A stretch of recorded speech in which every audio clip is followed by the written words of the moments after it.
The strongest criticism that I sometimes get is from other Finns. The last time when this happened was a person who commented my video about the verb tykätä. He thought that it's not correct usage because it comes from Swedish language. And he was thinking that it's not proper to teach these kind of newer words that are not really Finnish words. And I found it very interesting. Although it started out as something more slangy, nowadays it's very widely used even in working environments and in everyday conversations. I would say that it's okay to use both pitää and tykätä. Some elder people might still think that tykätä is not as proper as pitää. I think there's a generational gap here because the language changes all the time. And sometimes what was considered bad style is completely normal in everyday usage now. I get it. I get that sometimes we become very emotional about our own language and the way it should be spoken, and we often consider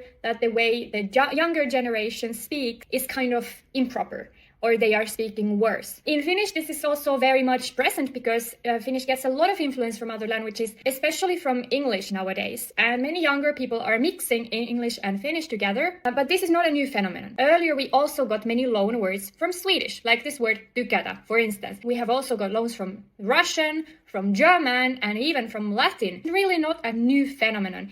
And I think saying or generalizing that teaching words that come from other languages is wrong cannot be a norm, because eventually we could not teach almost anything.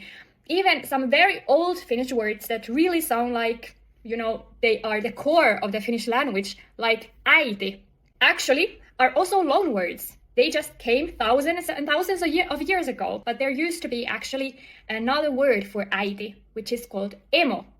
And nowadays we don't use the word emo for mother anymore, but we use it for animal mothers. And it's quite common that words and their meanings change along the way. We make them more Finnish or more Finnish sounding, and we adopt them into our language. This is not something that happens simply in Finnish, but also in all other languages that are in contact with other cultures and other languages. The language is constantly changing, and we cannot just put it into a small box and say that this is the correct usage of language if it doesn't match with the reality anymore. Because what really matters is that what a great amount of the native speakers actually use. And often we have to modify those old-fashioned rules to match with the reality. It's a long process and it doesn't happen overnight, but it's definitely good to be conscious about it. Is there a word or a phrase that annoys you a lot in Finnish or in your native language? Let me know in the comments.